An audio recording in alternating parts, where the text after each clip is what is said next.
ప్రభుత్వం ఇప్పటికైనా డ్రామాలు ఆపి రోస్టర్ విధానంలో తప్పులను సరిచేశాకే గ్రూప్ 2 పరీక్షలు నిర్వహించాలని రాష్ట్ర ప్రభుత్వం ఏపీపీఎస్సీని ఆదేశించకుండా లేఖ రాసామని తప్పించుకునే ధోరణితో వ్యవహరిస్తుందని ఉభయ గోదావరి జిల్లాల గ్రాడ్యుయేట్ ఎమ్మెల్సీ అభ్యర్థి జీవి సుందర్ ఆరోపించారు. కలెక్టరేట్ ఎదురుగా ఆందోళన చేసిన గ్రూప్ 2 విద్యార్థులను కలిసి ఆయన మద్దతు ప్రకటించారు. తన ఎమ్మెల్సీగా గెలుపొందినా గెలుపొందకపోయినా గ్రూప్ 2 అభ్యర్థులకు అండగా నిలుస్తానని హామీ ఇచ్చారు.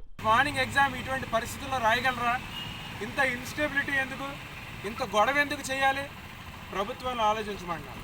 బాబు వస్తే జాబ్ వస్తుందని ఇక్కడ ఉన్న ప్రతి ఒక్కరూ చంద్రబాబు నాయుడు గారు ఓటేసిన వాళ్ళే.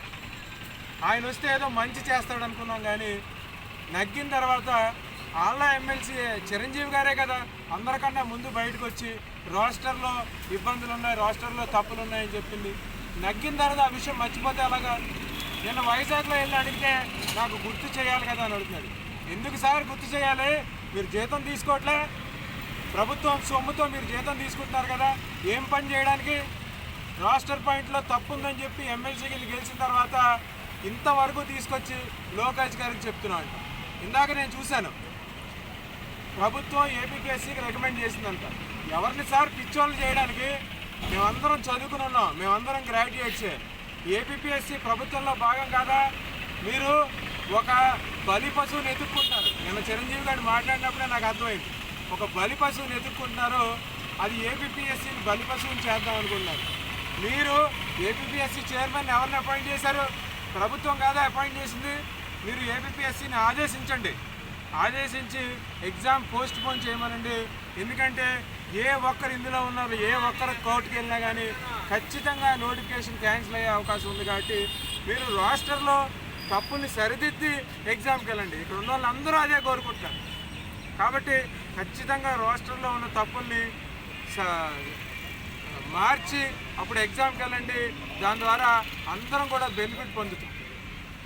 నేను జీవి సుందర్గా వీళ్ళందరికీ ఒకటే చెప్తున్నాను, గ్రాడ్యుయేట్ ఎమ్మెల్సీగా నగ్గినా నగ్గకపోయినా ఖచ్చితంగా ఇక్కడ ఉన్న విద్యార్థులందరితో తోడుగా ఉంటాం. హైకోర్టులో వాళ్ళు కేసు వేసినప్పుడు ఖచ్చితంగా వాళ్ళతో పాటు ఉంటాను. ఎందుకంటే ఓన్లీ క్యాండిడేట్సే కేసు వేయాలి. కాబట్టి అడ్వకేట్తో నేను టచ్లో ఉన్నాను. మెయిన్స్కి క్వాలిఫై అయిన క్యాండిడేట్స్ సుమారు 1000 మంది పైగా నాకు వాట్సాప్లో కనెక్ట్ అయి ఉన్నారు. ఖచ్చితంగా ఆ కోర్టు తీర్పును కూడా చదివాను. ఇద్దరే ఉన్నారు, ఇద్దరే ఉండడం వల్ల మేము రిజెక్ట్ చేస్తున్నాం. ఆ రోజు కోర్టులో కేసు వేసినప్పుడు ఎవరికి తెలియదు.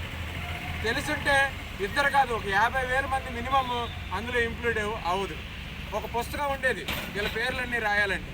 కాబట్టి ఖచ్చితంగా సుమారు 85% మందికి పైగా ఉన్న క్యాండిడేట్స్ ప్రతి ఒక్కరు కూడా ఈ తీర్పు క్యాండీగా ఉన్నారు. కాబట్టి ఖచ్చితంగా వీళ్ళ ఫైట్లో భాగమవుతాను, వీళ్ళ వాయిస్ని అవుతాను. రేపు కౌన్సిల్లో నగ్గినా నగ్గపోయినా, నెగ్గితే కౌన్సిల్లో వీళ్ళ వాయిస్ వినిపిస్తాను, నగ్గకపోతే కౌన్సిల్ బయట వీళ్ళతో పాటు కలిసి ధర్నాలో కూర్చుంటాను.